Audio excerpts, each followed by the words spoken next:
hapa. Nanyuki, I guess maybe near Saturday, Sunday. Alafu tunaona kwanza ile mizigo ya hiyo ndio mabati roli. Mabati roli. Hizo zote zina Nanyuki kuna tutangojea kidogo. Wanafaa wametoa vitu zao. Sawa, achaingia. Maitu kula kukwea kwaje hivi? Halo.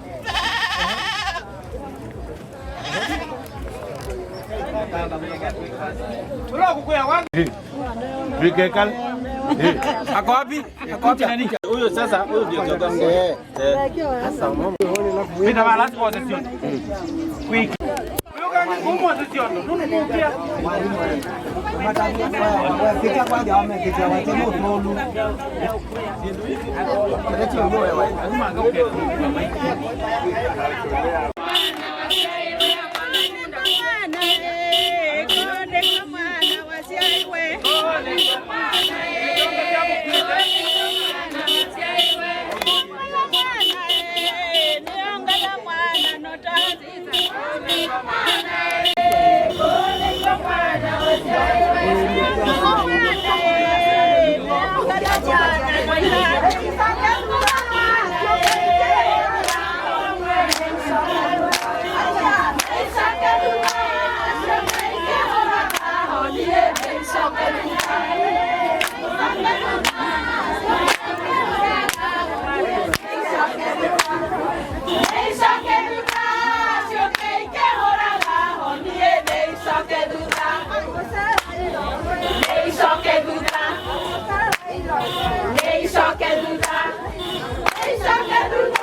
Welcome.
Na katika kila jambo lililokubaliwa leta umoja na udhibitisho.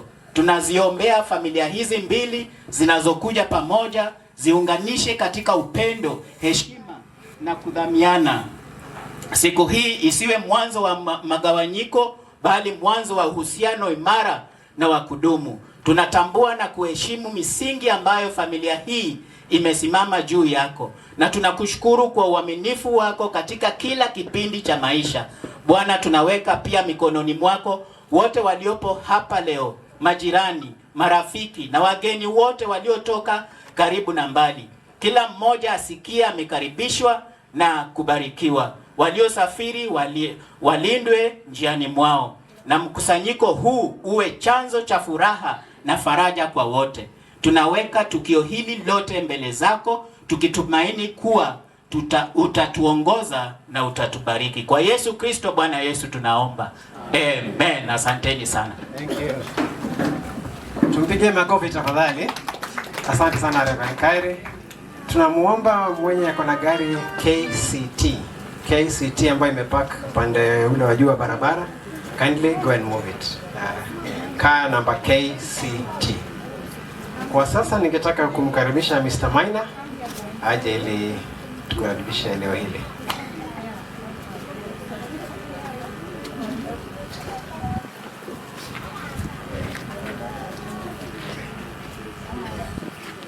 Ageni twagitio muthenya wa muthi,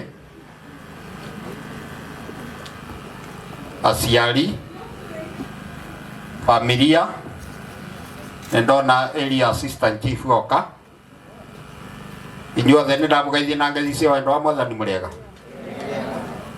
Marĩtwa makwa njĩtagwo Paulo Maina wa Kabũri.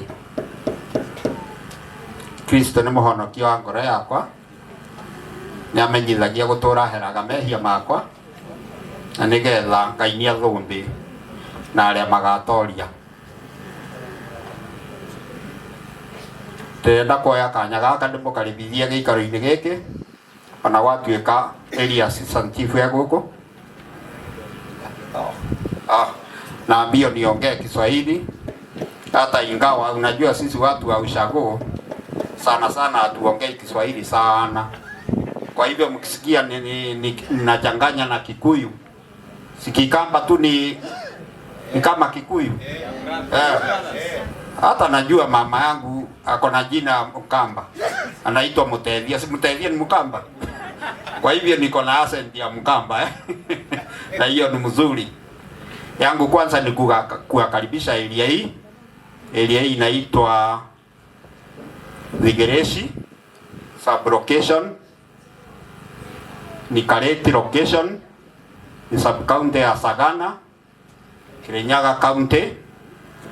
Na hapa tuko kuna ile jina yake kunaitwa area Ngali. Ngali ni ile mnyama alikuwa anakula mchwa. Hapo zamani kulikuwa na mingi sana hapa, na ndio area hii ikaitwa Ngali. Kwanza tu ni kuwakaribisha area hii, niwaambie area hii ni mzuri sana. Najua hata assistant chief atadhibitisha usalama hapa ni sawa. Mtu hata akiacha gari yake pale asiwe na wasiwasi. Usikule ate ukiwa na wasiwasi ate unafikiria kuna mtu anayeenda na Said Mira. Hapa area iko sawa sawa. Yangu ni kufurahia sana siku ya leo, nikiwaona hivi wengi wenyu tangu nisaliwe hiyo miaka yote hatujawahi kutana. Na wakati moja nilikuwa counselor, na kuna kitu moja nilijua, ati wewe ukitaka kuwa tajiri mkubwa sana, kila siku utengeneze rafiki mo. Hebu imagine ile utajiri niko nayo siku ya leo, sababu ya kukutana na wengi tukafanya urafiki. Sio ni utajiri mkubwa sana? Siku ingine nikitembea huko, ama wenye tuko wageni hapa tukitembea huko, si ukiniona huko utaniambia kanso nilikuona mahali fulani, na ninaweza kunywa kikombe ya chai. Sio ni utajiri? Kwa hivyo Mungu awabariki sana, mjisikie mko nyumbani. Tuna furaha kwa kuwaona, na pia kurudishia Mungu shukrani kwa kumpatia safari njema. Najua mmetoka mbali, na najua Mungu atawajalia mema. Kwa hivyo sitaongea mengi tu, nitakomea hapo, ndio sababu ya masaa. Tusonge mbele kidogo. Asante sana na Mungu awabariki sana. Asante sana Mr. Maina.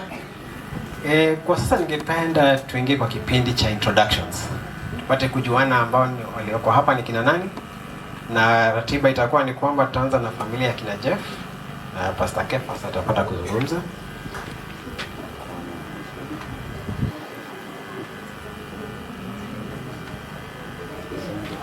And then after Jeff's family we'll have Pauline's family introducing themselves.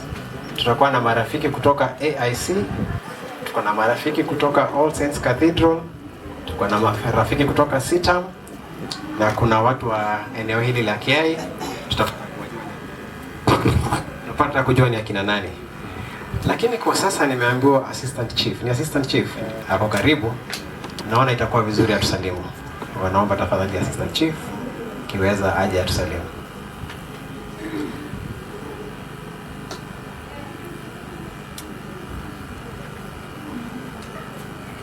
And then we'll do the introductions with the family. Karibu sana. Habari zenu?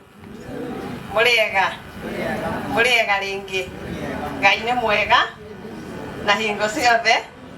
Amwelewi Kikuyu. Ni sawa. Kwa majina yangu naitwa Maureen Wangeshi, ni assistant chief wa hii area inaitwa Digereshi. Imetoka pande ya juu, imeteremka hadi huko chini mahali kuna jengo affordable housing. Nataka niwakaribishe. Hii area ni area mzuri, hata wakati mmefika mmeona ni area mzuri. Iko na mambo mazuri, na wacha ni wa promise security iko tight. Mkiniona hapa msikuwe na shaka, msikuwe na wasiwasi, mkule, mshibe, tuzungumze, tujuane, si ni namna hiyo. Madam Charity ni rafiki yangu, tulijuana na yeye, tulikuwa hapa siku nyingine, na ni rafiki yangu na ninajua tutazidi kujuana. Si ni hivyo? Sasa sitaongeza mambo mingi sababu ya wakati. Bwana Maina ni baba yangu. Amenilea nikiwa high school mpaka hapa, na ndio unaona lazima aseme assistant chief aongee. Ni baba yangu huyu, amenilea hata mahali nimefika.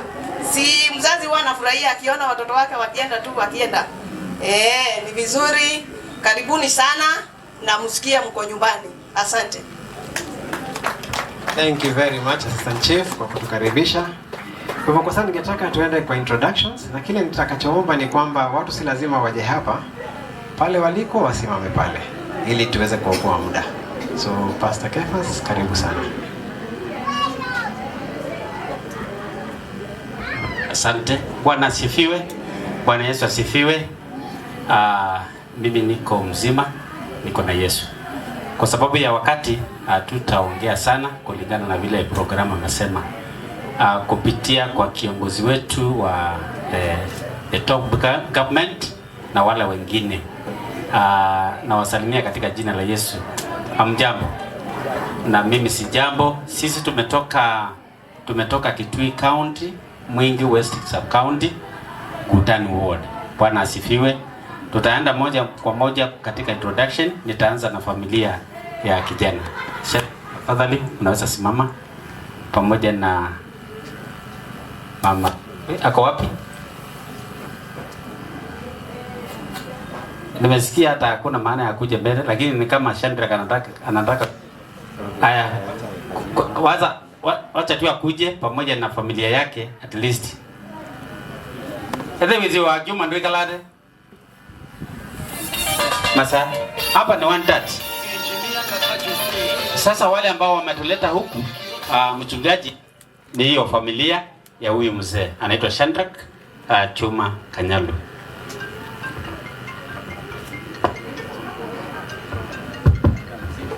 Bwana Yesu asifiwe. Mjambo.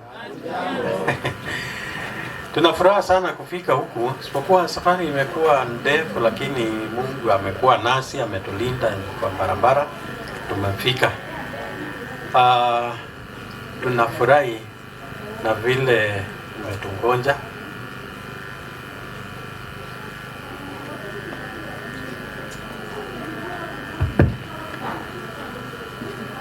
Ni haraka.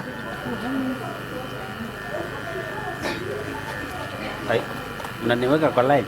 Kwa majina, mimi ndiye Baba Jeffrey. Naitwa Shandrak Kiuma Kanyalu. Huyo ndiye bibi yangu. Naitwa Pascaline Monica Kiuma. Huyo ndiye Geoffrey, my first born. Huyu ni Philip, second born.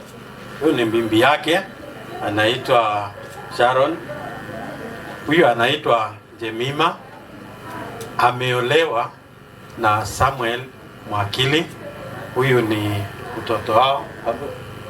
Sawa. This is my last born, anaitwa Grace. Mungu ametubariki nao. Unaona tunaendelea na kufanuka. Oli ni pia sini wetu wako wapi? Sijaona yeye. Haya, nimekuja na siawa na sarudi. Buketi. Tumekuja na mama. Mama oka. Hapa. Haya. Huyu anaitwa Jemima Masa Kanyalu. Huyu ndiye ametuzaa, ndiye mama yetu. Asante sana. Niko na wazazi wa kiroho ndio wametusimamia kwa harusi. Ni wazazi wetu na tunawapenda, ni marafiki zetu. Huyu anaitwa John Madha, pia anaitwa Lilian John. Sawa. Sisters and brothers, haraka.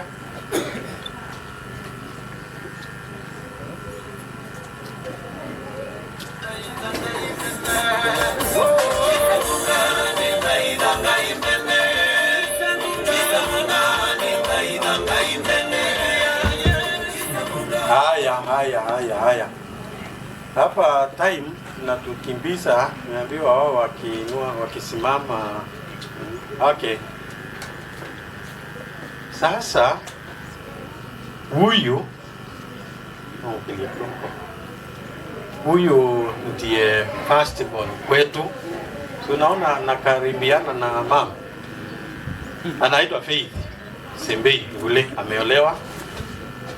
Wale wamefika, wamefuatana na Recho, naitwa Laili.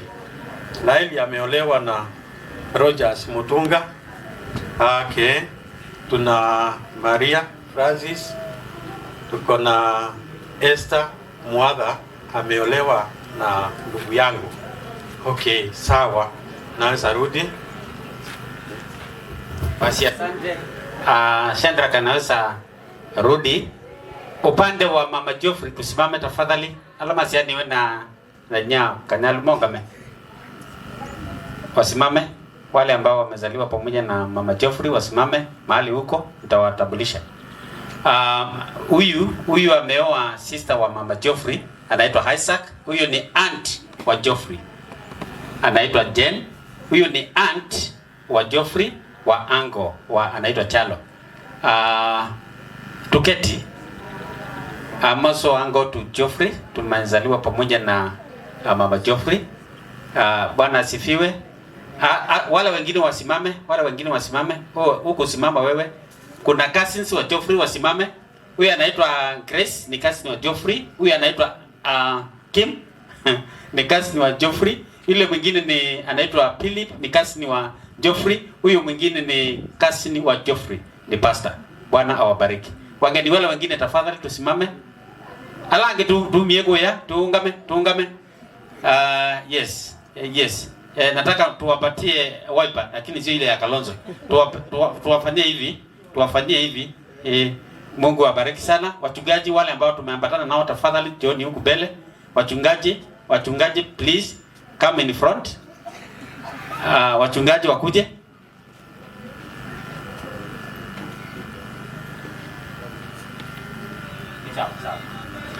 Tuko na wachungaji, tuko na local pastor wa Geoffrey mahali Geoffrey anashiriki AIC Katuteni. Bwana asifiwe. Ni Reverend Idasi, mchungaji wa kule nyumbani wa Geoffrey. Huyo ndio mtapata kwa kanisa. Bwana asifiwe. Naitwa Reverend Matthew Munyoki, Katuteni Redeemed. Katuteni napakana na Yesu. Huyo ni family member.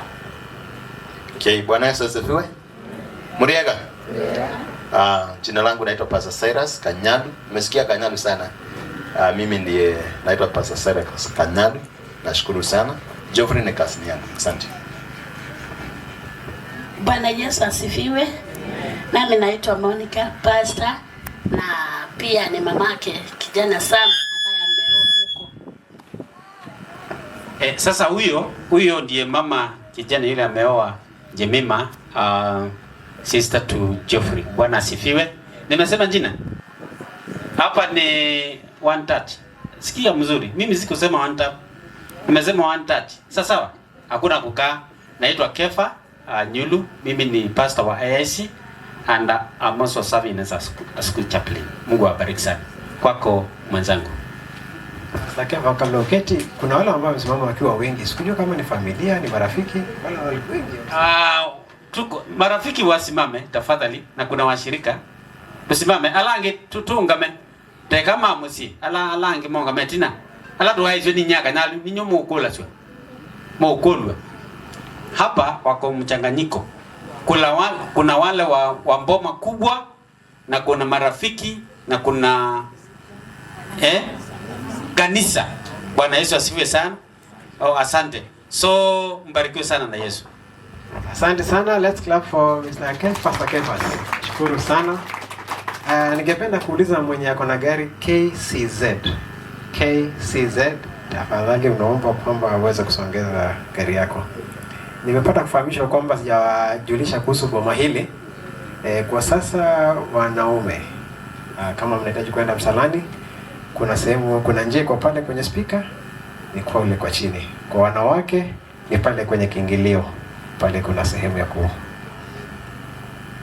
kuenda. Familia ya Pauline tungetaka kufanya introduction zetu na nitamuuliza our cousin Ben aje atusaidie kufanya introductions.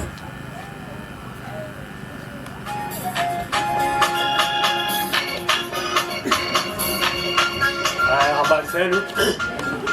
Tunafanya haraka familia ya Boros kuja hapa na Mwagi Mushoku na Mwagi wa Mushoku na Wajukia. Cousins both on both sides.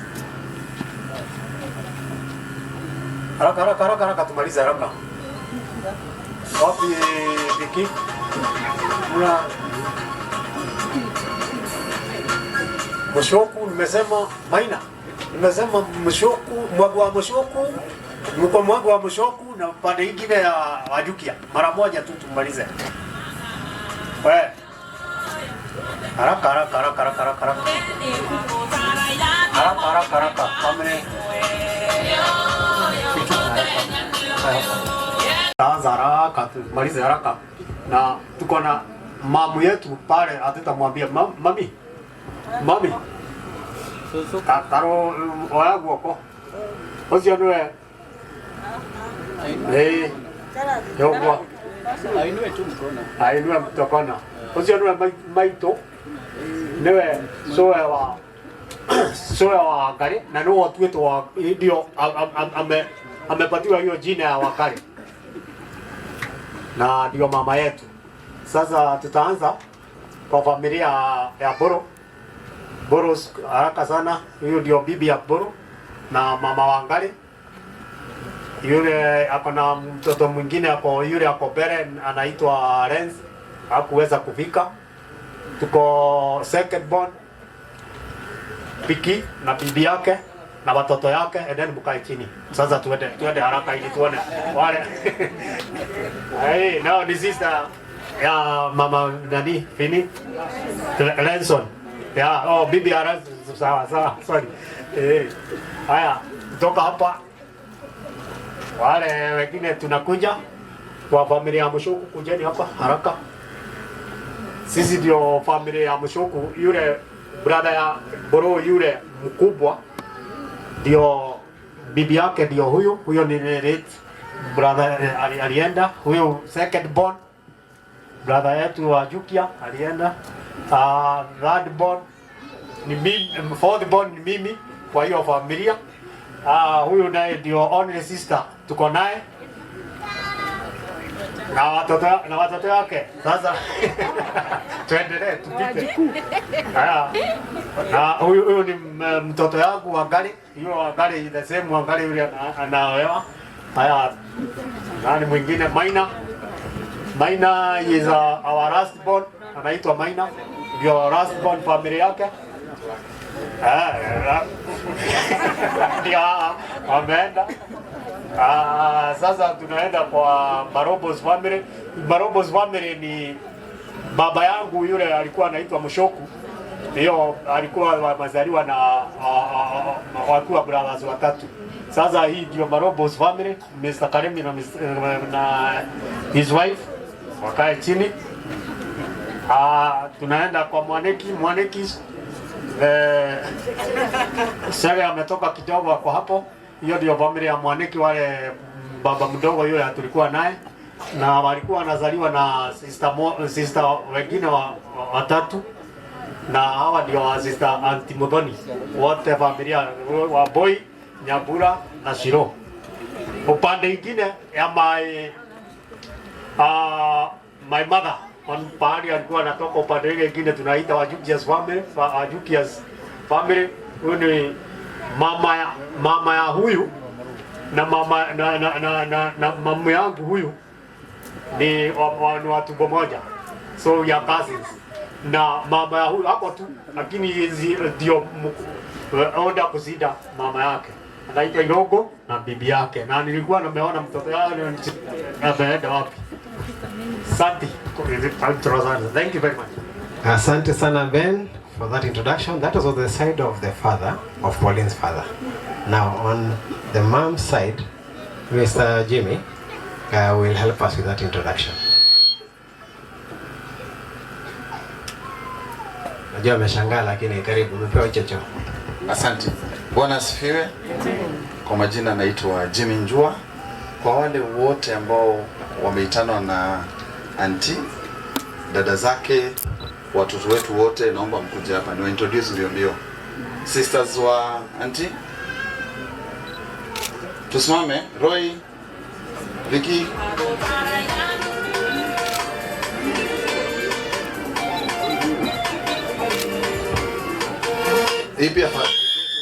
hii side pia familia ni kubwa, kwa hivyo kidogo tu tunaenda mbio. Upande wa Mama Renz walizaliwa wakiwa wasichana wa 6.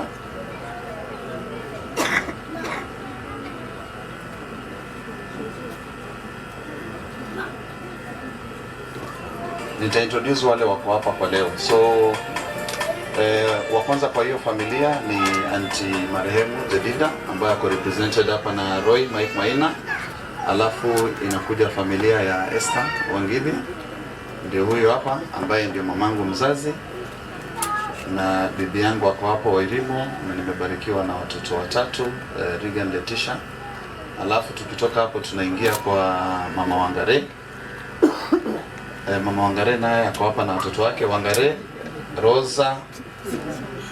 My brother ako wapi? My brother. My brother amesema yeye anakaa hapo nyuma ya mchungaji, pia huyo ni wa familia yetu. Tukitoka hapo kuna wengine ambao hawajaweza kufika, kuna Sara na Wairimo nimemuona Mai. na kuna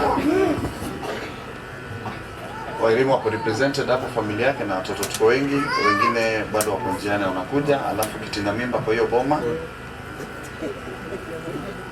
na tuko hapa kwa sababu yake. So kuna kijana sija introduce, salimia watu, wewe ndio utasalimia watu on behalf of Tushosho.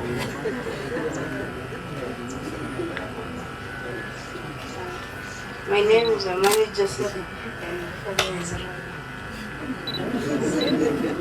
Huku kwetu kuna kwanga na mentorship so that hii mambo ikiendelea tukue na sasa, wewe ndio kiongozi ambao wanashikilia upande wa. Asanteni. Asante. Thank you very very much. Ningetaka kukaribisha marafiki wa AIC, Friends of AIC Church. I don't know who's representing AIC. AIC kama hampo. Kuna mtu wa AIC. I think walikuwa kwa jumla AIC. Wapo kweli huko. AIC wako wapi Kakoteni? Tafadhali. Mame.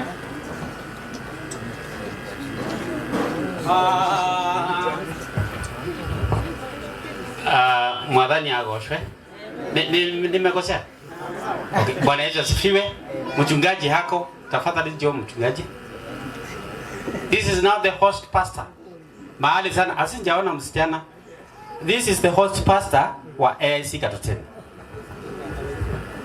Na wasalimu tena. Amjambo? Jambo. Mimi ndiye pastor wa kijana Geoffrey. Asante. Sitaki kukaa hapa sana kwa sababu naona hakuna saa. Asante sana. Thank you very much. Yes, we try to save as much time as we can. Watu wasafiri kwa mchana. Watu wa Sitam. Fred Sitam. Wale sana nasikia wamesafiri kutoka mbali sana. Karibuni hapa. Would like to know who you are. Tunasema tu Sitam, but Sitam is actually I think worldwide. So you can tell us which country. Yes, Mjambo. Mimi naitwa Moses na nimekuja na my wife Ann. Tuko na Mark Mushiri na his wife Purity. Tuko na Drina, she's also married. The husband is called Sam. Sisi tumetoka marafiki wa Pauline kutoka upande wa Mombasa. Asanteni. Yes, Sita Mombasa. Thank you very much, Sita Mombasa. We'd like to invite friends from All Saints Cathedral. All Saints Cathedral, tafadhali karibuni sana, and will be led by Mrs. Morithi. Karibu sana. Bwana asifiwe. Amen. Kwa majina naitwa Jeff Moshai. I know that I'm saved. I love Christ as my personal savior, and I'm marching to heaven by faith. Friends from All Saints, where is Mr. Karimi? I think I've seen you somewhere. You're also from All Saints. Karimi, Vicky,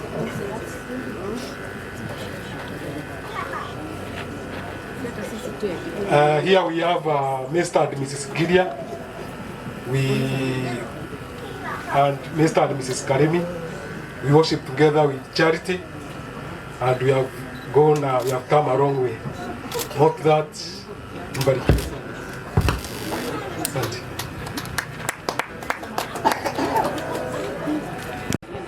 Wakati mwingine huwa na program events, asitaki kuharibu wakati. Tuko na retired chief, ako up madam assistant chief. Tuko na retired chief, tafadhali kuja. Watu wa huku wajue hata sisi tulikuwa na serikali.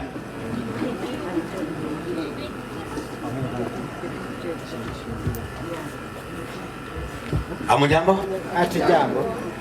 Mimi naitwa John Madhwa. Mimi ndiye senior chief. Retired. Wa hii kikundi yote ya kutoka Kitui. Hata nimekuta rafiki yangu hapa, one of the officers, security officers. Kwa hiyo niko na furaha kuona Madam Assistant Chief.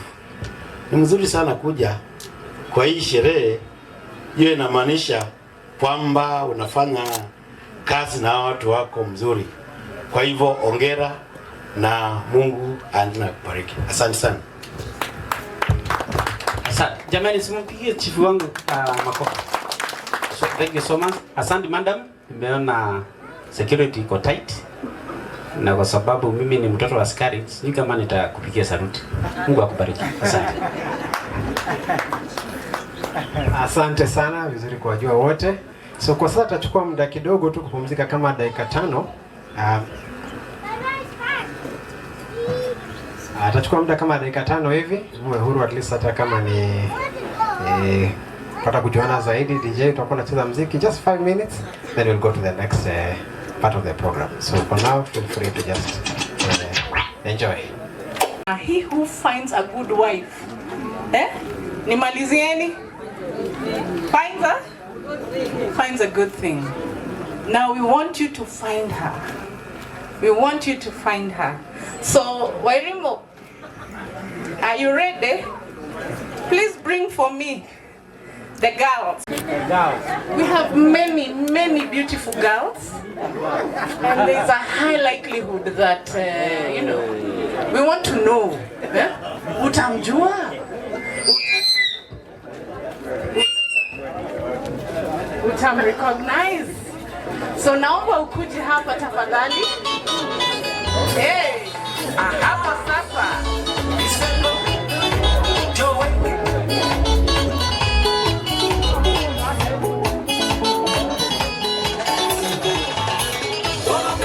My baby twambe usungana. Wakava kasiti twambe uwina. Mama neka na kusakuwa nyeni maela. Sasa. My brother, tuambie majina yako kamili. Alafu tuambie what is the one thing about Pauline you cannot miss. And then tuone sasa, he who finds a good wife finds a good thing. Find her. Tell us your name. Habari yenu? Kwa majina naitwa Geoffrey Kiuma. Nimesema kitu moja. Kwanza nikuulize, ulimtafuta na torch na candle na geshinga? Mnaitanga aje geshinga na kitabu? Gesinga? Ulimtafuta na gesinga? Hebu tell me, ulimtafuta na nini? Nilimtafuta na kisinga, torch, candle, alafu mwezi.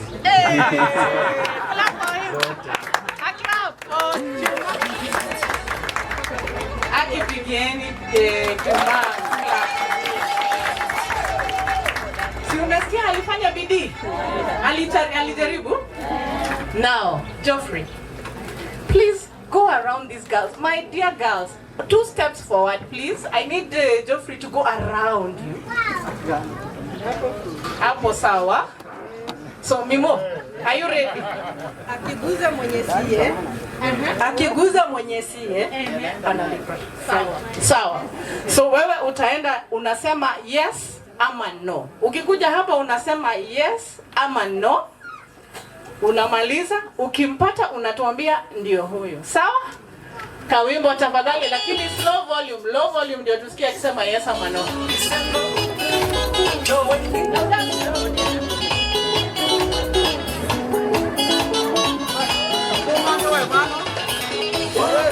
My baby twambe usonga. Wakava kasiti twambe uwina. Mama neka na kusakuwa nyeni maela. Mama mewa umasakuwa nyeni mona. Hapa sioni dalili. Mbona mnamcheza? Sioni dalili. Are you sure? Very sure. Rudi jikoni. Turudi na wote. Na kama anko hapa ujue kuisha maneno. Haya basi, Mimo, do better, do better. Do better. Round 2 tafadhali. Hey. Kama ni figa, sema ni figa. Kama ni macho, ukiangalia macho unaona sema ni gani? Hiyo smile yake. Wewe, clap for Geoffrey. Lakini kwa nini hatupigi makofi jamani? Amfurahie mapenzi.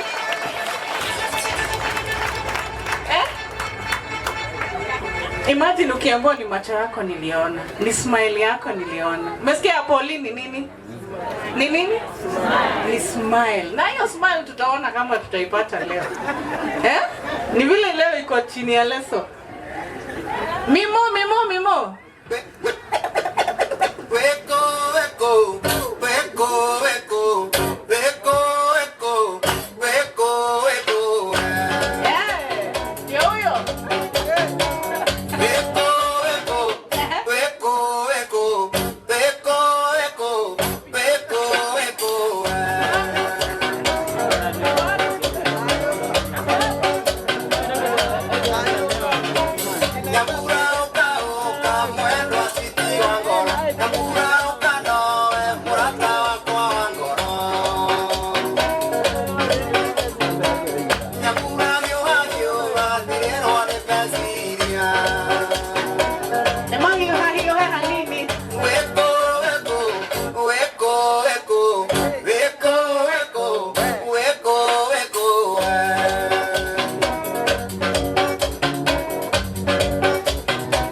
Sasa tumekungojea Wagare. Karibu sana Wagare. Sasa Geoffrey. Thank you very much. Mimi naona umeita crew. Hii crew ikae karibu na wewe. Hii crew ikuje karibu na wewe. Geoffrey, ama utaki usaidizi? Kujeni, hebu ita crew yako wakusaidie kidogo. Kuja, ako wapi? Ako wapi? Huyu tu na huyu. Abana huyu atukutrust. Atutrust wewe. No. Wacha asaidiwe na brother yake. Wakianguka hii mtihani anamsaidia kutoa mbuzi. Very fast, si ndio? Now, Geoffrey. Ati kimeumana. Hebu sema tena. Kimeumana. Haya basi, Geoffrey, your chance. Please go around. tuambie. Eko, weko. Weko, weko. Unaona? Uko sure?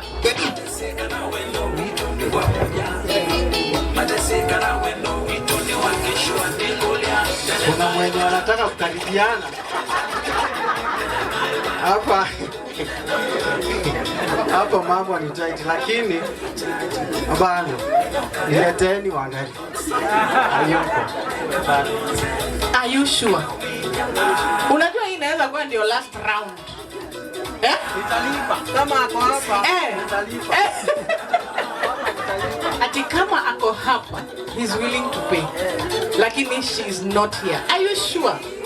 Ebu piga one last lap. Maybe you're missing something. You might be missing something.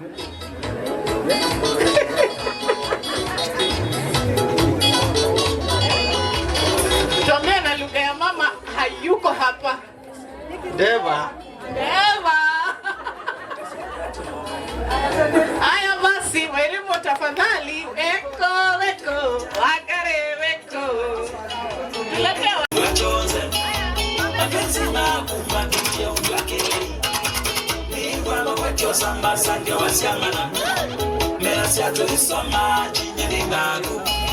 Mateseka na wendo wito ni pamoja. Mateseka na wendo wito ni wakishwa mehulia. Telemaiba ni utongoza. Telemaiba uinanawa. Telemaiba tuichaji inokalika boksi yawa eka malonze nino widia singila singila kadaro kakele kadaro kakele asanda elephants media fans mwemapwa kalembwaka mwananza kuwengele lingi kalembwaka busonza kuwengele lingi no uweza kuwa lingi bebi yaba no uweza kuwa lingi.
Mungu kweli. Aendeleeni. Baraka za Mungu kweli. Baraka za Mungu kweli ni zaweza kwenda chini, zaweza kwenda mbele, upande. Haya, asanteni, wacha nisiharibie nyinyi chakula. Sasa tutaanza na maombi.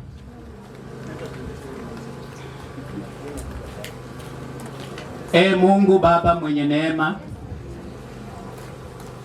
tunakushukuru kwa kutukutanisha hapa leo kwa amani na furaha. Tunapoingia katika neno lako, tunaomba utuulize mioyo yetu na ufungue masikio yetu tusikie sauti yako. Nena nasi, utuongoze na utujenge katika kweli yako, ili yote yatakayosemwa hapa yawe kuwa utukufu wako, na kwa kujenga familia hii pamoja na wote waliokusanyika. Katika jina la Yesu Kristo tunaomba. Bwana asifiwe tena. Amen. Bwana asifiwe. Natoka kanisa ambayo inaitwa All Saints Cathedral. Ni kanisa ya Anglikana ambayo iko Nairobi. Na ninafurahi sana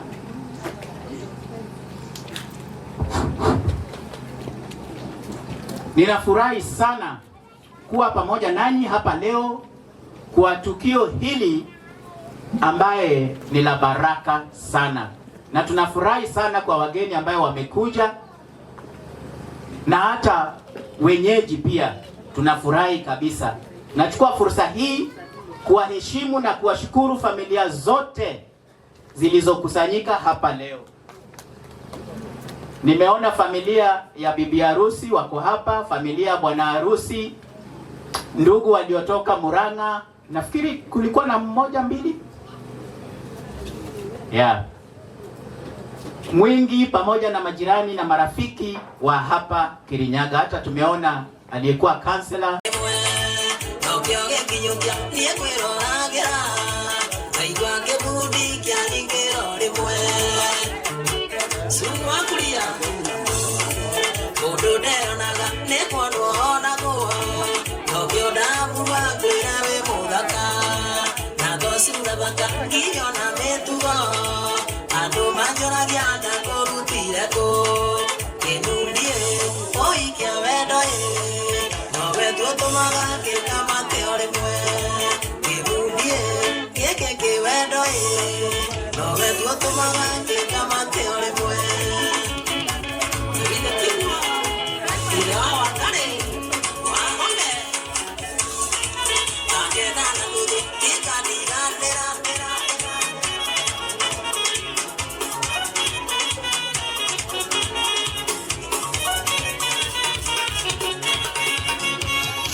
Thank you very much. Umesikia hizo wimbo zinaimbwa hapa Dile dakwira we muthako. Joffrey. Hizo ndio mistari ulikuwa na drop Kali noma noma. Mwecheche, siku hizi wanasema mwecheche. Malines mwecheche. Sasa Geoffrey. Jina ya pili ni Kiuma. Sasa Geoffrey, this is the day that the Lord has made. Please go around these beautiful girls from this beautiful county of Kirinyaga and tell us, and Muranga is a mix. Actually Muranga County. Tuambie mrembo wetu wako wapi? Unajua saini wetu. Let us in. Ataki leakage. No thank you. Anaweza kuwa tu ako huko nyuma anamwandikia. Sasa Geoffrey, go around. Kimeumana. Tuambie kama iko hapo mrembo wako hapo. Hapo mambo ni kali hapo. Mambo ni mwecheche.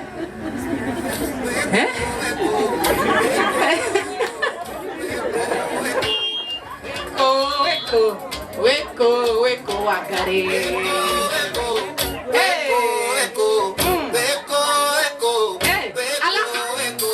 Hold up. Ngoja kwanza. Ako wapi? Where? Hapa katikati. Hapo katikati. You are sure? Ngoja kidogo. The girls on the sides. One step aside. Nataka mupatie Mr. Geoffrey time to go around. Akuwe sure because zile mbuzi atalipa hapa zitakuwa mingi sana. Ni mingi, mko nazo?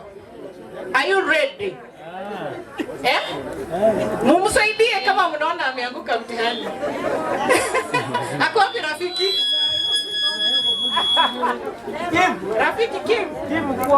Kim karibia. Tuambie. Go around. Geoffrey, be sure. Ni kama ana change mind. Ni kama ana change. Are you changing your mind? Nimesema kama si yeye, niko ready kuongezea kambuzi. Allah, ubebe wawili. Ubebe yeye na mwenye ubebe wote. Kambuzi ndio mwenye nitaacha. Huyu Geoffrey ana deserve a clap bana, the confidence. Hebu tu encourage na ka clap kidogo hapo. Now, this is the moment that you have been waiting for. Please unveil the girl you have selected. Wait.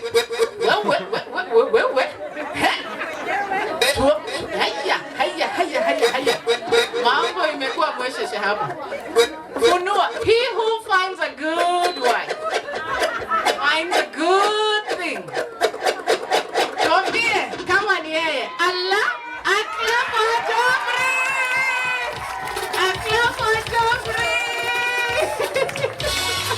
Wonderful. Sasa nyinyi wengine, another day for the other two. Mutapatikana siku ingine. Thank you very much, Geoffrey. And at this time, I think I'm going to give it back to the MC. I must say, it's been a good run. Ama ni aje? Makofi tatu ya Geoffrey. Wonderful, beautiful girl. Sasa uendelee hapo pengine. Asante. Thank you very much, Jimmy. Tumpigie makofi tafadhali. Ametuongoza vizuri, sio? Jeff, how does it feel? Anxious. But at the same time, confident. Very confident. Now that I know her. Exactly. Makofi kwake. Pauline would like to hear, how was it for you? Fuchs. Hajaanguka mtihani? Okay, Jeff, kulikuwa na swali. Ilikuwa inasemekana ulisema smile is what you saw. Sasa umejuaje smile hapa? Na kulikuwa na leso. Ulijiuliza ile niliona wakati, sio yenye nitaona saa hii. He's a very smart guy. Makofi kwake tafadhali. Asante, karibuni sana.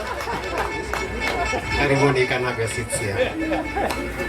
Now, one of the ways of celebrating an occasion is through eating together.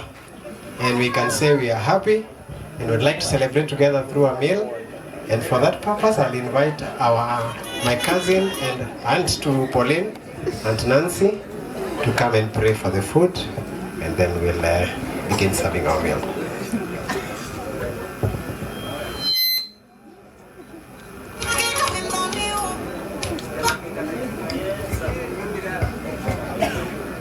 So, shall we pray for the food?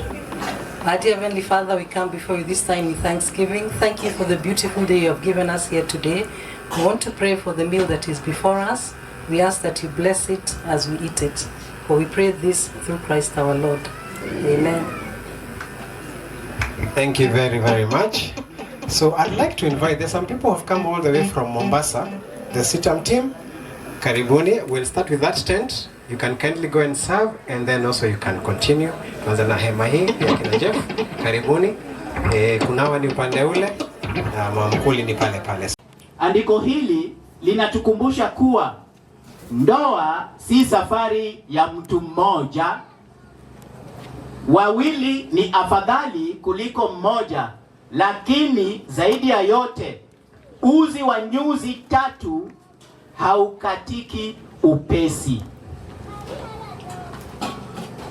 Nyuzi ya tatu ni Mungu mwenyewe. Huyo ndio nyuzi wangapi? Watatu. Ndoa huwa imara si pale watu wawili wanapomtegemea kila mmoja tu, bali pale wote wawili wanapomtegemea Mungu. Kwa hivyo wanapojiandaa kwa ndoa, maombi yawe msingi wetu. Mungu awaongoze katika maamuzi yenu. Imani iwatie nguvu katika kila msimu wa maisha. Leo pia tunasimama kuheshimu safari iliyotufikisha hapa. Sio rahisi kufika hapa tu namna hii. Tunamheshimu sana mama wa bibi harusi. Kwa nguvu zake,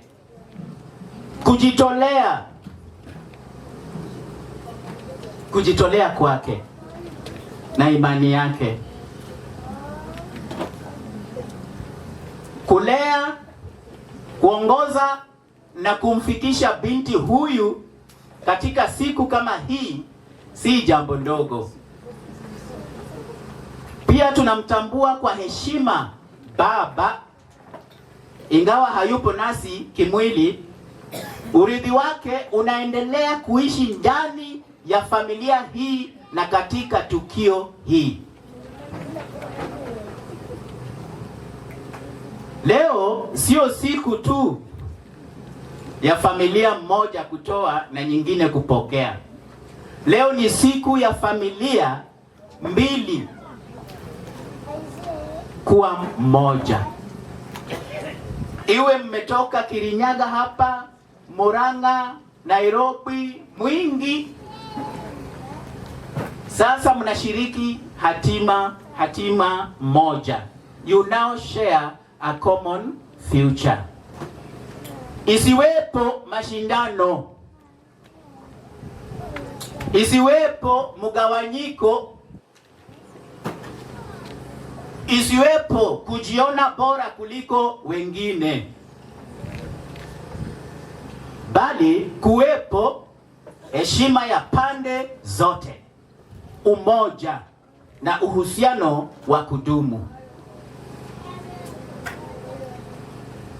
Neno kwa wawili hawa. Mungu amewaleta hapa kwa kusudi. Kwa bwana harusi Geoffrey, umeonyesha uwajibikaji na nguvu. Vijana wengi ni wakupotea mitaani, kuzunguka, kuweka wanawake mimba, alafu hakuna kitu inaendelea. Lakini Geoffrey sio kama wale. Endelea kuongoza kwa upendo, endelea kuongoza kwa subira, endelea kuongoza na unyenyekevu. Kwa Pauline, wewe pia unalete vipawa, unalete hekima, wisdom na nguvu. Jengeni pamoja, saidianeni na mkue katika umoja. Ndoa si ukamilifu, ni kujitoa, kusameheana na kutembea pamoja na Mungu. Nimeona watu wa sita kuonekana kuwa nyinyi pia pali muko na pali mnaishi mnaendelea na mambo ya Mungu, na tunamshukuru Bwana. Leo hatuzungumzii familia pekee yake. Tunazungumzia na wote waliokusanyika hapa. Majirani hapa, marafiki hapa na wageni. Wote waliopo hapa leo ni mashahidi na wabebaji wa baraka hii. Ninyi ni sehemu ya hadithi hii. Hii hadithi wakiongea mahali mtakumbukwa. Ninyi ni sehemu ya mwanzo huu. Hii mwanzo ambaye mnaona hapa. Nataka kuambia hivi hata nikikamilisha. Leo si mwisho wa safari. Ni mwanzo wa maisha ya pamoja. Ndoa hii isimame imara. Si kwa nguvu za kibinadamu tu, bali kwa neema na uwepo wa Mungu. Niko na tamko la hadharani. Tunapokusanyika hapa leo, tunatambua kwamba kila familia na kila jamii ina mila na desturi zake. Nasi tunaziheshimu hizo mila na desturi. Wakati huo huo, tunakiri kwamba tukio hili limekabidhiwa kwa makusudi mikononi mwa Mungu. Kinachoendelea hapa iko kwenye mkono wa Mungu, ili kila kinachofanyika hapa kionyeshe mapenzi yake na kumpa utukufu. Ukiona kitu kingine kinaendelea ambaye haipatii Mungu utukufu, basi kuna shida. Maandiko yanatukumbusha kwamba kila mfanyalo, iwe ni kula au kunywa, vile tunakula saizi na tunakunywa, fanyeni yote kwa utukufu wa Mungu. Hivyo basi leo tunasherehekea kwa namna inayoongozwa na imani na maombi na shauku ya kumheshimu Mungu juu ya yote. Kwa hivyo tusiweke mila na desturi mbele sana, labda ikiambatiana na mambo ya Biblia. Pia tunachukua fursa hii kutambua na kuheshimu nafasi ya wazazi wote. Wazazi ambayo wazazi ya watoto hawa, ya vijana hawa, wote tunawashukuru. Ambaye upendo wenyu, kujitoa kwenyu na imani yenyu vimetufikisha mahali ambapo tupo sahihi. Kama sio mapenzi yenyu, hatungekuwa hapa. Kinachofanyika hapa leo kinafanyika kwa heshima, umoja na katika uwepo wa Bwana Mungu. Amen. Kwa hivyo nitaomba, alafu baadaye nitaombea familia, alafu nitaawacha na hayo. Tuombe juu ya neno. Baba wa mbinguni, tunakushukuru kwa neno lako lililo nenwa kwetu leo. Tunaomba ulipande ndani ya mioyo yetu, uzalishe matunda ya haki, upendo na umoja. tunawaweka mikononi mwako wanandoa hawa na familia zao wote ambayo wako hapa. Uwaongoze, uwalinde na uwajaze neema yako kila siku. Tufanye sote kuwa mashahidi wa baraka hii tuliyoshuhudia leo. Katika jina la Yesu Kristo tunaomba. Cha kutumaini sina ila damu yake Yesu, sina wema wa kutosha dhambi zangu kuziosha. Kwake Yesu nasimama, ndiye mwamba ni salama, ndiye mwamba ni salama, ndiye mwamba ni salama. Njia yangu iwe ndefu, yeye hunipa wokovu. Mawimbi yakinipiga, nguvu zake ni zananga. Damu yake na sadaka nategemea daima, yote chini ya kisha Mwokozi atanitosha. Nikiitwa hukumuni, rohoni nina amani, nikipigwa haki yake, sina hofu mbele yake. Kwake Yesu nasimama, ndiye mwamba ni salama, ndiye mwamba ni salama, ndiye mwamba ni salama. Najua kuna pasta moja ataomba baadaye, lakini wacha niombe, niombee familia na hata wanandoa. Kwa hivyo ninawaalika wanafamilia kutoka pande zote mbili wasimame karibu kama ishara ya umoja, tafadhali. Alafu sisi wengine pia tutasimama na tunyanyue mikono yetu kuelekea kwao tunapaomba.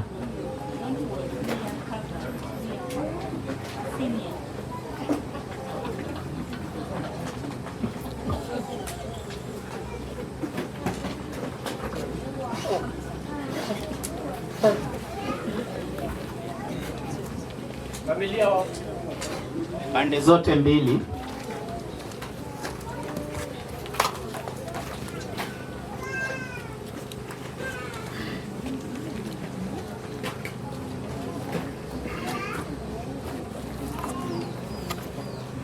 Tunyanyue mikono yetu kuelekea kwao, sana sana mapasta tafadhali. Na tuombe. Mungu mwenyezi na mwenye neema, tunakushukuru kwa wakati huu wa baraka. Tunawaweke mbele zako hao wawili na familia hizi mbili zilizoungana sasa. Bwana, waimarishe katika upendo, mioyo yao iunganishwe katika imani, tumaini na kujitoa. Wafundishe kutembea pamoja katika unyenyekevu, uvumilivu na kuelewana. Ndoa yao iwe kielelezo cha neema yako. Bwana, tunatamka baraka yako juu ya maisha yao ya baadaye. Ikiwa ni mapenzi yako, wabariki kwa watoto. Fungua tumbo kwa wakati wako mkamilifu. Walee wana na binti watakaokujua na kukutumikia. Baba, bariki kazi ya mikono yao. Fanikiwa juhudi zao na uzidhibitishe. Wafungulie milango ya fursa. Wape mahitaji yao katika kila msimu wa maisha, na isiwepo upungufu nyumbani mwao. Bwana, kwa rehema zako tunatangaza yale ambayo wazazi wao walipitia kwa shida, wao watayashinda. Palipokuwa na kuchelewa, leta wepesi. Palipokuwa na magumu, achilia neema. Palipokuwa na machozi, leta furaha. Acha hadithi mpya ianze katika kizazi chao.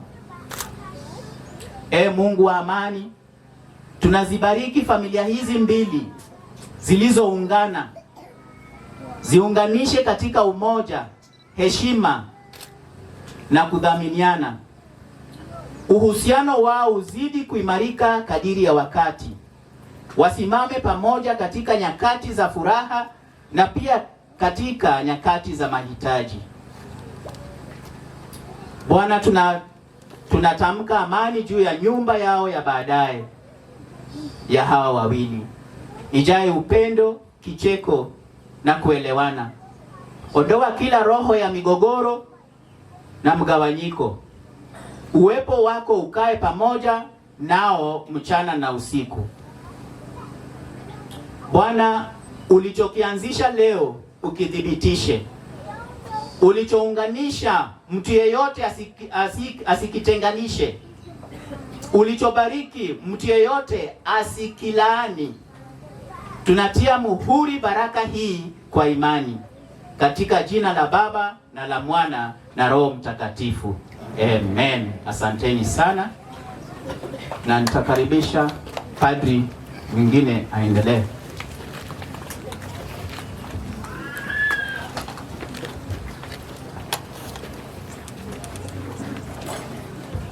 Karibu. Asante sana Reverend. Naomba tumpigie makofi tena tafadhali. Na tunapigia makofi kwa sababu ametupa neno la Mungu. Zaidi hapo akaanza kutupatia baraka. Na zaidi kwamba ameweza kuchukua muda mfupi kama muda ambao aliopewa. Kwa hivyo tunasema ni asante sana Reverend. Kwa sasa tutaingia kipindi kingine na tutakuwa na kikao cha wazee. Tutachukua muda kidogo alafu watakuja wengine wetu. DJ atakuwa anatuchezea muziki, muwe huru tena tembea kidogo, yani muweze kutulia na muweze just feel free as wazee wako na kikao kwa muda kidogo. Asanteni. So DJ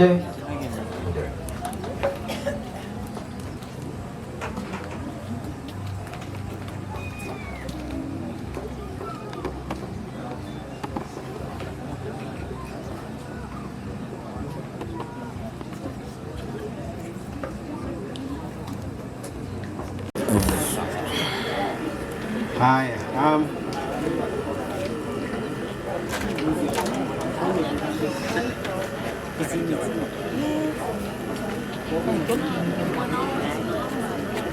Naomba walio mbali tuje pamoja ili tumalizie kwa pamoja.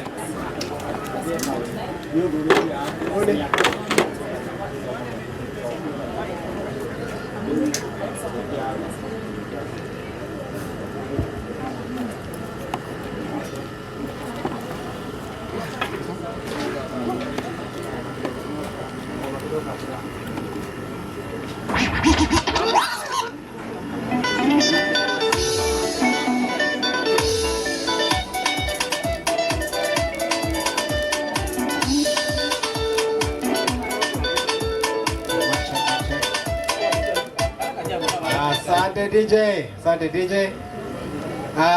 Kwa sasa tungependa kumalizia kwa pamoja, lakini kuna kipindi kidogo tu kimebaki ambacho nataka kumkaribisha ni Madam Esther atuongoze katika hii sehemu ambayo tunaelekea.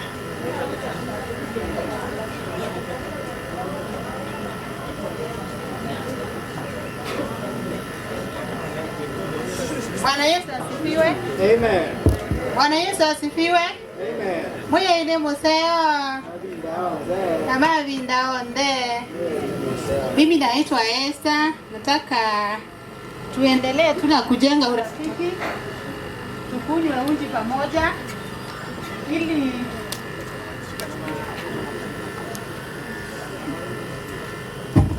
One, two. DJ tutengenezea sauti tafadhali, sauti.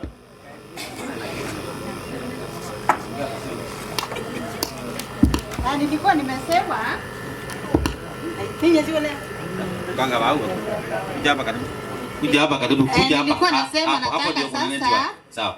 tuendelee na kujenga urafiki kwa kukunywa uji ili tuendelee kumalizia kipindi yetu.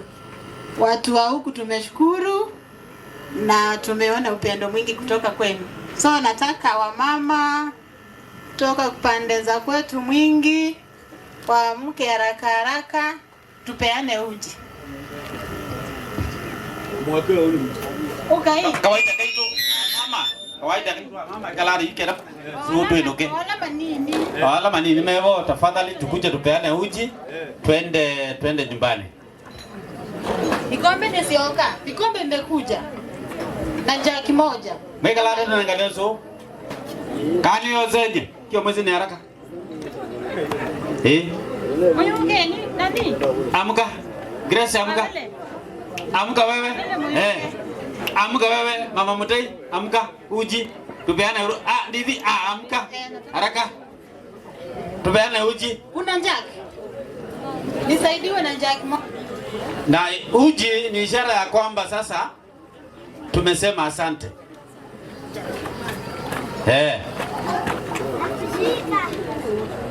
Umeombea uji, Esther? Haya, upeleke mbinguni sasa. Basi wacha tuombe kwa sababu ya uji. Baba, ni asante kwa sababu umekuwa pamoja nasi. Asante kwa sababu ya sherehe za kufana tumekuwa nazo hapa, na hasa wenye mboma vile Bwana wametushika ugeni. Tunasema asante. Mbele yetu kuna uji. Mungu tunaomba ukaweze kuibariki na ukabariki mioyo yetu tuendapo na kunywa. Kwa jina la Yesu Kristo tunaomba na kushukuru. Amen. Asante. Kikombe moja kwa irungu ya kwanza. Haya tuweke hiyo DJ twende kasi.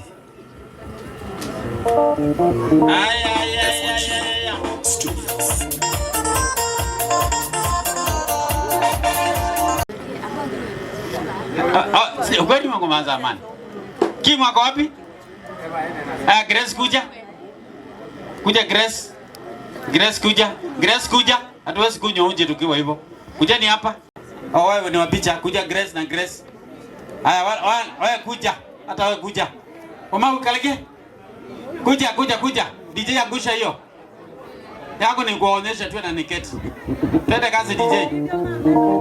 F4G Studios.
unajua tuendelee na uji, tuendelee na uji.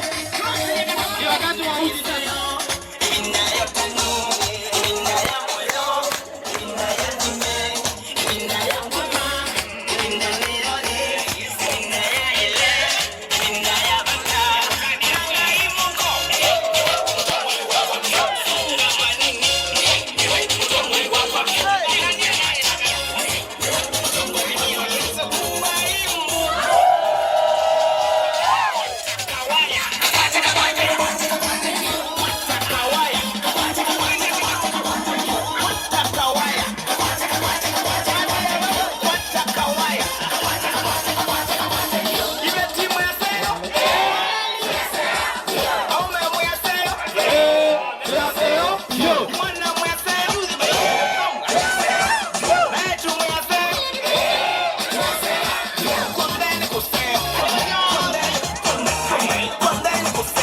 Mchoku ni family moja, vile nilikuwa nimeintroduce myself na nimeokoka, nampenda Bwana. Na wale wanafanya kelele kwanza tunyamaze ili tusikie.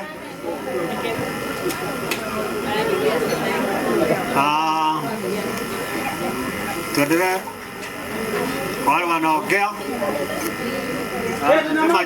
majina ni Benson Gatu Mchoku na nimeokoka, na mimi ni wa nyumba hii. Boro ndio mimi nilikuwa nafuata. Boro alikuwa mbele yangu, baba Wangare, na ndio nimeambiwa ni rudi shukrani. Mara ya kwanza mimi nitashukuru Mungu kwa kutuwezesha kuwa na hii siku, kwa sababu kama sio Mungu hii siku tungeiona. Ametoa nyinyi mbali na amemleta salama, ametufikisha pahali tumefika, na hiyo ndio shukrani ya kwanza kwa Mungu, sababu hiyo ndio ametuwezesha kutuleta familia hii pamoja. Kutoka kule kote tumetoka, iko watu wengi, na tena niseme tuko na Pauline na Joyfrey. Asanteni sana, sababu nyinyi ndio mmefanya tukutue hapa, na ndio sisi wote tuungane hapa tusherekee hii siku yenu, na tumuombee Mungu muendelee vizuri, na mpaka siku ile tunaona harusi, na tuacha hiyo na maisha, mkae maisha mazuri. Kwa hivyo mkae pamoja, na tumemwambia asanti. Tutasema asante kwa parents ya upande zote mbili, na mama Renzi na mama ya Joyfrey, sababu hata nyinyi wakati ule mliona watoto wenu wamependana, mmeendelea kuwashikilia, na vile mmeendelea kuwashikilia wamekaa vizuri. Kama sio nyinyi kuweza kuwashikilia, hata saa hii hatungekuwa pamoja. Tuseme asante sana kwa vile mmetuendeza na mkatuonyesha njia hiyo, na tukawa tumefika pahali tumefika, na tuseme hata pahali hatujafika tutafika huko. Wale wote mmetoka Makueni, ni Kitui, pole Kitui mmetoka Zabari Revu, na mmetoka huko sababu ya upendo. Sema mmefanya vizuri, na bila mmekuja mmetufurahisha, na tumeona ni watu wazuri, tumeungana na hawa, sababu tangu tuanze hatujai kuwa na tausizi ama nini. Tumeona vile mmekuja na vile tumeongea, hakuna siku ile tumezai kukosana, na tumefika pahali, na sasa hata tuko karibu kufika kelele ya hii maneno. Kwa hivyo Mungu ambariki sana. Hata saa ile mtarudi, mtaanza safari ya kurudi, Mungu amuongoze, muende mfike na mfike salama, na mkifika hata huko mfikize salamu zetu, mseme hata kule mmetoka mmekuta kuko na watu wazuri, ama namna gani mtawaambia? Mtawaambia watu wa huko ni namna gani? Ni wazuri, mlifanya marafiki na watu wazuri. Kumetoka watu wengine hapo Kirinyaga, wengine wametoka Mugoiri, wengine they have come all the way from Nairobi, tuseme kila mtu amekuja hapa, Mungu ambariki sana na muendeze sana na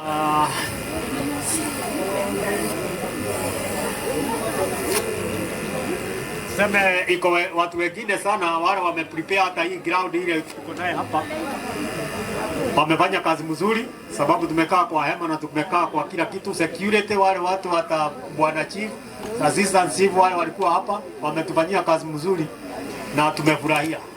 And the last three, na niseme wale walikuwa wanatutengenezea refreshments, chakula mmetutengenezea mzuri, you had a very good hospitality, na niseme tumefurahi, na kila siku nyingine hata tukiwa na mambo kama hii tutakuwa tukimwakaribisha. Na naona hata nyinyi mmetoka kule Ukambani mmetuletea uji, wale wanakunywa, tunapenda uji sana. Asanteni sana, na niseme pahali mtu ataenda na wote pahali unaenda uende na salamu zetu na muende safari njema, na kama iko kitu mmeona haimfurahishi kwetu mtusamehe, lakini kitu ile mmeona kile kizuri kwetu muendeze Mungu na kujia wasichana wengine huko na sisi tukujia kwenu tu. Hata nyinyi tumeona mko na wasichana wengine wazuri, si ndio? Vijana wetu nao wakuja wapi? Huko. Sawa sawa, asanteni sana. Mungu ambariki, baraka za safari njema mpaka tukutane wakati wa mwingine. Asanteni sana. Asante sana Ben, tumpigie makofi. Thank you Mr. Ben for giving a vote of thanks on behalf of Pauline's family. Now on behalf of Jeff's family, Mr. Munyoki, tunaomba tafadhali ukuje patiane vote of thanks.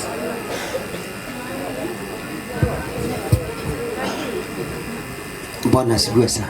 Amen. Haleluya. Amen. Salimia rafiki yako, mwambie nimemsalimia. Umesalimia wewe. Naitwa Reverend Matthew Munyoki. Nimeokoka, Yesu ni Bwana. Kwanza namshukuru Bwana kwa kutuwezesha kupika mahali hapa Kirinyaga ama Murang'a, kwa maana Mungu kwanza. Pili, nashukuru Mungu kwa hawa watoto kina Jofli na Poli ni wagari nitakujua zaidi. Bwana wabariki sana. Nashukuru wachungaji wao na wazazi kwa maana wameshangia sana kwa kitu kimoja. Nashukuru watu wa pande hii kutungoja. Tumeona upendo wenu au kujipisha kwetu. Tumeona vile mnatupenda, makaribisho yenu. Bwana awabariki. Nishukuru wale watu ambao tumetoka nao Kitui County, watu wa kanisa na marafiki na watu wa familia kubwa inaitwa Kivaisi. Na wale wengine, kuna watu wametoka Mombasa, wale wametoka Nairobi. Bwana wabariki sana. Yetu tu ni kushukuru na kuombea hawa watoto ili waendelee vizuri. Sahau kuona sijawahi kuona Jofli akiwa na furaha kama hii siku ya leo. Ndani nimeona akicheka mpaka hata naona mwisho. Naona kweli kuoa ni mzuri, si ndio? Kwa hivyo Bwana wabariki, sitaongea sana. Mimi naona masaa imeenda. Kwa hivyo Bwana wabariki, tutazidi kuonana, tutazidi tumekuwa kitu kimoja. Kama vile mwingine ameongea. Kule tu kuingiana. Tutapata msichana mwingine ameoleka huku, mwingine ameoleka kule kwetu. Na sio ndio maombi yetu. Kwa hivyo Bwana wabariki na watendee wema. Naomba tumpigie makofi tafadhali. Tumpigie makofi. Asante sana. Hadi tumepata kusikia kutoka upande wa familia, lakini pia kuna marafiki ambao walikuja. Na kwa niaba ya marafiki tutakuwa na Moses ambaye atakuja pass a vote of thanks on behalf of friends. And then later we will want you to give us the next dates from today, what else is happening? So nitawapatia muda mtupatie. Okay.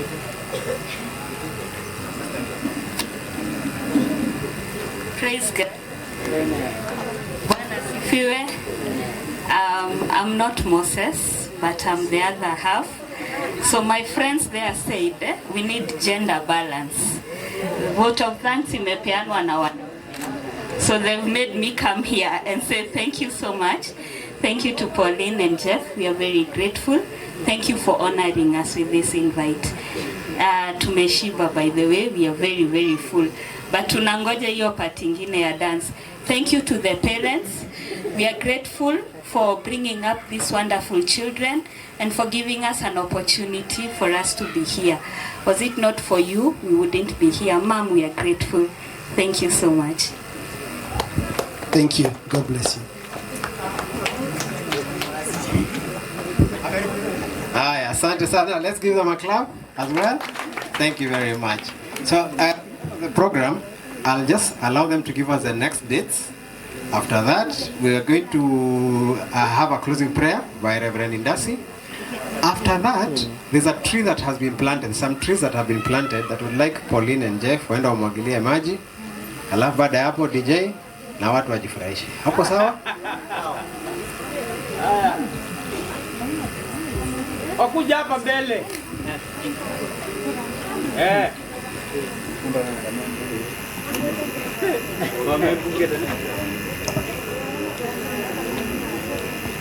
Bwana Yesu asifiwe. Amen. Natumai tunaendelea vizuri. Tunashukuru Mungu kwa wale ambao wametufikisha. Tuna furaha kubwa sana kuwaona wageni kutoka maeneo tofauti tofauti, kutoka kule nyumbani, kutoka kule Mombasa, kutoka Nairobi, kila mahali. Tuna furaha kubwa sana. Siku ya harusi ni mwezi ujao, tarehe 24, that is April. Karibuni sana tena na tena. Iko hapa Thika, inaitwa SCK Shepherd Field Hotel. Takuwa garden wedding. Karibuni. Hii ya leo ni kioja. Mungu awabariki. Mkuwe na safari njema. Dhibitisha kwa gari. Habari zenu? Asanteni kwa kuja. Ndio nimefurahia tena sana. Na sina mengi ya kusema ila tukushukuru Mungu na kuwashukuru pia. Na harusi? Harusi chenye amesema ndio kweli. Niwakaribisha. Tuwapigie makofi. Tuwapigie makofi, and we look forward and we continue to pray even for that day. Reverend Indasi, karibu sana utufungie kwa maombi.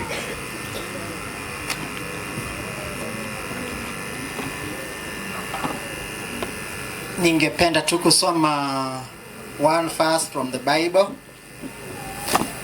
Then I kindly request all pastors to come in front na mseme tu, mtamke tu neno la baraka kwa bwana harusi na bibi harusi. Na Pastor Cyrus Kanyaru upitie kwangu, kuna jambo nataka kukuambia. Kwa hivyo Mwanzo 24 aya ya 60, Genesis chapter 24 verse 60 says, wakambariki Rebeka wakamwambia, ndugu yetu, uwe wewe mama wa 10,000 mara 1,000 nyingi, na wazao wako waurithi mlango wa hao wawachukiao. Hapa ni wakati Laban alikuwa na watu wa familia yake walikuwa wanaangana na Rebeka. Walimbariki, wakamtakia mazuri, wakamtakia kuendelea vyema, wakamtakia maisha mazuri katika ndoa yake, na ndipo walisema ama walinena haya maneno. Kwa hivyo sitaki kuharibu wakati, tayari tulihubiriwa, sitaki kuwa mhubiri, nimeitwa niombe. Naomba wachungaji tukuje hapa mbele tusalimie Geoffrey na Pauline, na tuambie tu neno moja tu, simkuje na waomba tu kuje hapa. Tuambie tu neno moja tu ya kuwa wish all the best. Pastors, hata wewe kama ni wa kanisa gani, Wachungaji wote, kujeni tuwanenee tu neno la baraka.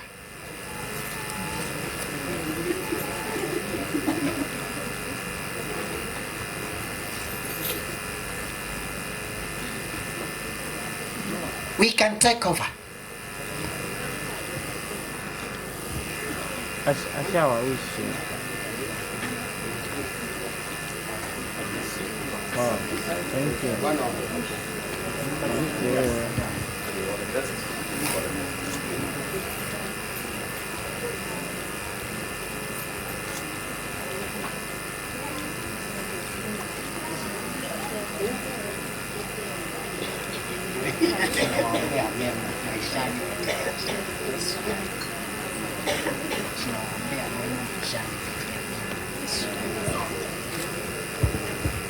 Asante.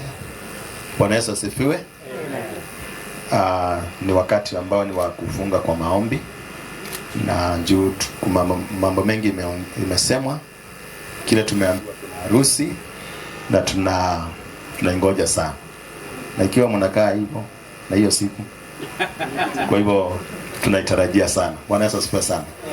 Kwa hivyo tunaweza simama sote, alafu tushukuru Mungu, na nitaweza kufunga kwa maombi pia tukiombea safari, na pia wenye boma hii wabarikiwe wote, na wenye members wote, kila mmoja abarikiwe na Mungu atende mema.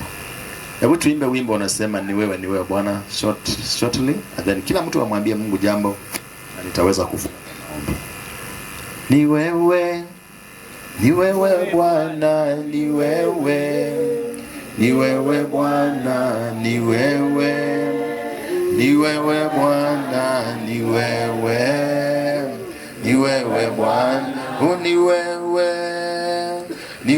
Bwana,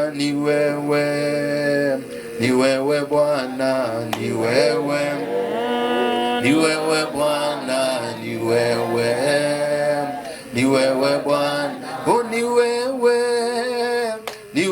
Bwana, ni wewe Bwana, ni wewe Bwana, ni wewe Bwana, ni wewe Bwana, ni wewe Bwana, ni wewe Bwana,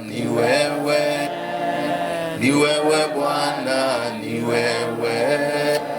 ni wewe Bwana, ni wewe muweza yote, ni wewe Bwana, ni wewe Bwana, ni wewe Bwana. Sema jambo uweze kubariki siku ya leo, bariki watu Geoffrey na Pauline, uweze kumshukuru Bwana kile kwa kumwenga ini msiomo, abie Mungu asante. Tunapoenda kukamilisha kwa maombi, Bwana tunasema asante, jina lako tunaliinua. Tunasema ni Mfalme wa mbinguni kwa umbali umetuleta.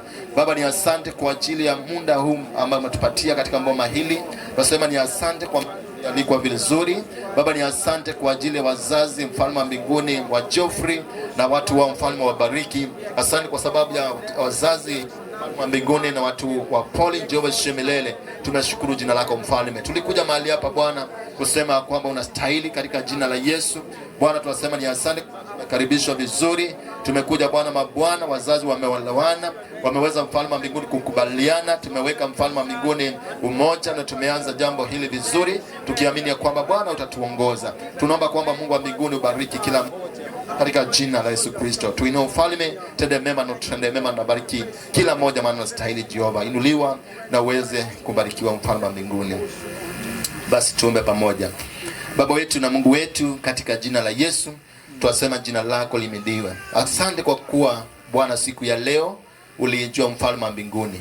Na Bwana mabwana tunashukuru kwa sababu ya Mfalme wa mbinguni. Jambo hili ni wewe ulianza, kwamba uliumba Adam na Hawa Mfalme wa mbinguni, na Mungu wa mbinguni ukaweza kuwabariki Mfalme, ukabariki doa yao Bwana mabwana.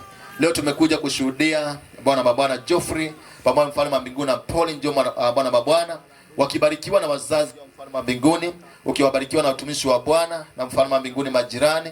Tunasema ni asante Mungu wetu ishe milele. Tunawaweka kwako mikononi katika jina la Yesu, ya kwamba Mungu wa mbinguni wanapoenda kuanza ndoa, Bwana mabwana, siku ambao umetuelezea mwezi wa 4 tarehe 24, Mfalme, tunaomba kwamba hiyo siku tunapoingojea na kuitazama Bwana ikaweze kuwa ya baraka katika jina la Yesu. Tunatamkia baraka zako Mfalme, watende mema waonekanie. Hapa katikati kutakuwa na changamoto, kutakuwa na mambo ambayo itakuwa ikifanyika, lakini utawapatie ushindi katika jina la Yesu.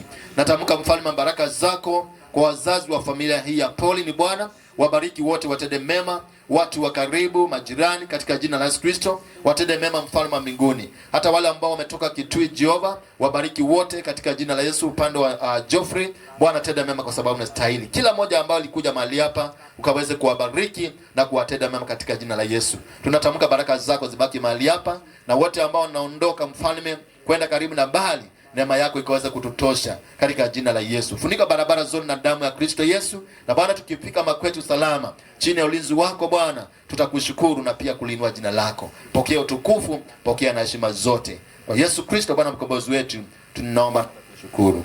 Amen. Neema ya Bwana wetu Yesu Kristo na upendo wa Mwenyezi Mungu Baba na ushirika wa Roho Mtakatifu ziwe pamoja na sasa na Amen. Amen. Amen. Asante sana. Ngoja, mnaharakisha.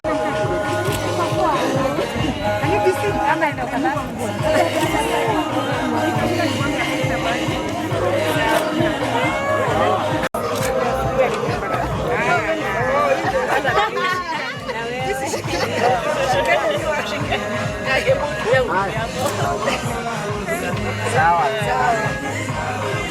Mwaga maji. Nice one.